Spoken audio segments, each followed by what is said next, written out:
खबर, जहां पर कांग्रेस विधायक दिव्या मदेरणा ने मंगलवार को विधानसभा में अपनी ही सरकार के मंत्री को जमकर घेरा।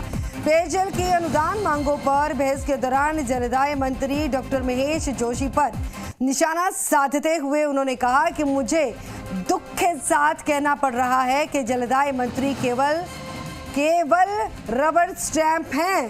प्रमुख शासन सचिव विभाग चला रहा है। और इसी दौरान दिव्या ने वसुंधरा राज्य की तारीफ की। दिव्या मदेरणा ने कहा कि मेरे क्षेत्र में टंकियों की टेक्निकल सैंक्शन निकाली गई।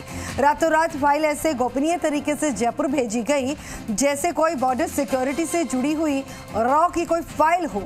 चीफ इंजीनियर से लेकर तमाम ऑफिसर्स तक से बातचीत की गई, लेकिन मुझे मेरे क्षेत्र की कौन सी पानी की टंकियां मंजूर हो रही हैं, इसके बारे में कोई जानकारी नहीं दी गई। मैं रेगिस्तान से आती हूँ। महसूस करना तो बहुत दूर की बात है। आप रेगिस्तान के व्यक्ति की मंत्री महोदय समस्या जानते भी हैं क्या? मेरा प्रश्न चिन्ह है। डिपार्टमेंट के प्रिंसिपल सेक्रेटरी पूरा डिपार्टमेंट चला रहे हैं। The whole department of PhD is run by the principal secretary. I am very sorry to say the minister is a rubber stamp. Nothing is being told to him. Thank you. और मुझे दुख के साथ आज मैं बधाई देना चाहूंगी वसुंधरा जी को। बहुत अच्छी लीडर थी। सच को सच कहने में मुझे बिल्कुल गुरेज नहीं होता। Thank you very much. As chief minister के कार्यकाल की बात कर रही हूँ। Thank you very much. Thank you. Last 1 minute का पॉइंट है, मैं कंक्लूड कर रही हूँ। चलिए 1 मिनट बोलिए। अच्छी लीडर थी, डिसीजन मेकिंग भी करती थी। 1 मिनट के अंदर डिसीजन मेकिंग भी बढ़िया थी। अरे भैया बीच में मत करिए आप प्लीज। राठौर साहब आप मुझे बताइए, आपको सब चीज पता होती है। मोदी तुझसे बैर नहीं, वसुंधरा तेरी खैर नहीं, ये नारा किसने दिया? एक तो ये नारा और ये एरोगेंट रूथलेस करप्ट ब्यूरोक्रेसी थी जिन्होंने इनको इस तरफ बिठा दिया। हमें भी आप इधर बिठाना चाहते हैं। जो राष्ट्रीय ग्रामीण पेयजल कार्यक्रम हुआ करते थे, उन राष्ट्रीय ग्रामीण पेयजल कार्यक्रमों के लिए कहीं 90% और कहीं 100% सहायता मिला करती थी। आप बार बार प्रधानमंत्री जी का जिक्र कर रहे हैं। केंद्र सरकार ने कोई बहुत भारी एहसान कर दिया हो हम पे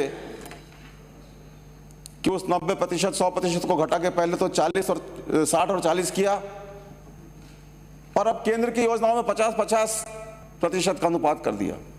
ये कहां का न्याय है माननीय सभापति महोदय?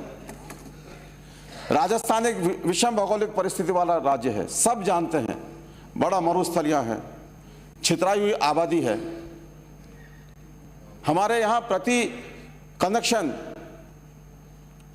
जेजेएम की बात करें हम, क्योंकि आज लगभग ये लग रहा है कि जेजेएम ही पीएचडी डिपार्टमेंट है। इतनी बड़ी परियोजना 63,000 करोड़ के करीब की, तो लगता है जेजेएम ही पीएचडी है। उस 63,000 के अलावा पीएचडी का आज हमने 90 अरब का जो ये आपके सामने डिमांड रखी है वो अलग है, लेकिन लगता है जेजेएम ही पीएचडी है। तो जेजेएम में 50-50 का रेशो का उचित है? माननीय नेता महोदय, मैं आप ही से पूछना चाहता हूं, अगर राजस्थान की जनता को 90% की या 100% की सहायता मिलेगी तो आप नाराज होंगे या खुश होंगे? तो कांग्रेस प्रदेश